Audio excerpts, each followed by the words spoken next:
कई असफलताओं के बाद राजा विक्रमादित्य ने एक बार फिर बेताल को योगी के पास ले जाने की कोशिश में अपनी पीठ पर लादा और चल दिए। रास्ता काटने के लिए बेताल ने फिर से राजा को एक नई कहानी सुनानी शुरू की। बहुत पुरानी बात है, यशकेतु नाम के राजा पुण्यपुर नामक राज्य में राज्य करते थे। उनका सत्यमणि नाम का एक दीवान था। सत्यमणि बहुत ही समझदार और चतुर मंत्री था। वह राजा का सारा राजपाट संभालता था और विलासी राजा मंत्री पर सारा भार देकर भोग में रहा करता था। राजा के भोग विलासिता में होते अधिक खर्च की वजह से राजकोष का धन कम होने लगा। प्रजा भी राजा से नाराज रहने लगी। जब मंत्री को इस बारे में पता चला कि सब राजा की निंदा कर रहे हैं तो उसे बहुत दुख हुआ। फिर जब उसने देखा कि राजा के साथ उसकी भी निंदा हो रही है तो उसे बहुत बुरा लगा। सत्यमणि ने अपने आप को शांत करने के लिए तीर्थ यात्रा पर जाने के बारे में सोचा। इस बारे में उसने राजा से बात की और आज्ञा लेकर वह तीर्थ यात्रा पर निकल गया। सत्यमणि चलते चलते एक समुद्री तट पर पहुंच गया। पूरा दिन बीत गया और रात हो चुकी थी। उसने सोचा कि आज रात यहीं रुककर आराम कर लेता हूं। यह सोचकर वह एक वृक्ष के नीचे सो गया।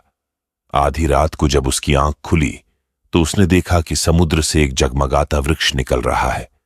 उस पर तरह तरह के हीरे जवाहरात लगे हुए थे। उस वृक्ष पर वीणा बजाती एक सुंदर सी कन्या बैठी थी। इस नजारे को देख सत्यमणि को अपनी आंखों पर विश्वास नहीं हो रहा था।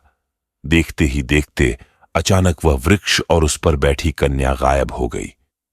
इस सब के बाद वह हक्का बक्का रह गया और उल्टे पैर अपने नगर की ओर भाग गया। जब वह राज्य पहुंचा तो उसने देखा कि उसकी अनुपस्थिति की वजह से राजा के सारे लोभ छूट गए हैं। उसने राजा को पूरा किस्सा सुनाया। दीवान की यह बात सुनकर राजा के मन में उस कन्या को पाने की लालसा पैदा हो गई। उसने सारा राज्य दीवान के भरोसे कर दिया और खुद साधु का भेष बनाकर उस समुद्री तट पर जा पहुंचा। जब रात हुई तो राजा को भी वह हीरे मोती से भरा वृक्ष दिखा। वह कन्या अब भी उस वृक्ष पर बैठी हुई थी। राजा तैरता हुआ उस कन्या के पास जा पहुंचा और उसे अपना परिचय दिया। फिर उसने कन्या से उसके बारे में पूछा। कन्या ने कहा, मेरा नाम मृगांकवती है और मैं राजा गंधर्व विद्याधर की पुत्री हूं। फिर राजा ने उसके सामने विवाह का प्रस्ताव रखा और कन्या ने कहा, आप जैसे महान राजा की रानी बनकर मेरा जीवन सफल हो जाएगा राजन, लेकिन मेरी एक शर्त है।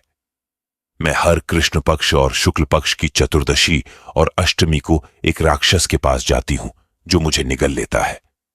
आपको उस राक्षस को खत्म करना होगा। राजा यशकेतु ने तुरंत यह शर्त मान ली। इसके बाद शुक्ल पक्ष की चतुर्दशी आई तो मृगांकवती रात को बाहर निकली। उसके साथ राजा भी गया और छिपकर उस राक्षस का इंतजार करने लगा। कुछ देर बाद राक्षस वहां आया और कन्या को निगल गया। यह देखकर राजा ने राक्षस पर हमला किया और अपनी तलवार से उसका पेट चीरकर मृगांकवती को जीवित बाहर निकाल लिया। इसके बाद राजा ने उससे पूछा कि यह सब क्या है। इस पर मृगांकवती ने उत्तर दिया कि मैं हर अष्टमी और चतुर्दशी के दिन यहां शिव पूजा करने आती हूं और जब तक मैं घर नहीं लौटती मेरे पिता मेरे बिना कभी भोजन नहीं करते। एक बार मुझे घर पहुंचने में देर हो गई और पिताजी को अधिक देर तक भूखा रहना पच गया। जब मैं घर लौटी तो वह बहुत गुस्सा थे और उन्होंने मुझे श्राप दे दिया कि जब भी मैं चतुर्दशी के दिन पूजा करने जाऊंगी तो एक राक्षस मुझे निगल लेगा।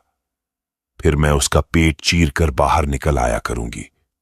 जब मैंने उनसे श्राप से मुक्त करने की विनती की तो उन्होंने कहा कि जब पुण्यपुर के राजा मुझसे विवाह करने के लिए उस राक्षस का वध करेंगे तो मैं श्राप मुक्त हो जाऊंगी।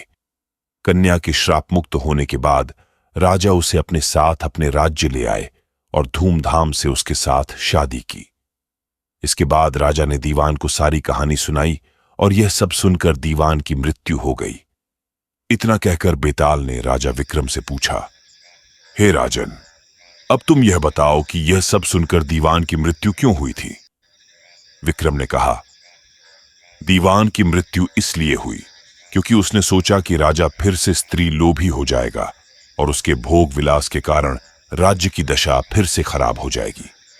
उस कन्या के बारे में राजा को न बताना ही बेहतर था। राजा विक्रम ने जैसे ही उत्तर दिया, बेताल फिर से वृक्ष की ओर चला गया और जाकर उस पर उल्टा लटक गया। वहीं राजा विक्रमादित्य एक बार फिर बेताल के पीछे वन की ओर चले गए। कहानी से सीख, किसी भी व्यक्ति को भोग विलास में इतना नहीं रहना चाहिए कि उसका सब कुछ खत्म हो जाए। अपनी स्थिति और जरूरत के हिसाब से ही चीजों को करना अच्छा होता है। हम आशा करते हैं कि आपको आज की कहानी पसंद आई होगी। ऐसी ही और कहानियां सुनने के लिए वीडियो को लाइक और शेयर करें और चैनल को सब्सक्राइब करें। मिलते हैं कल की वीडियो में।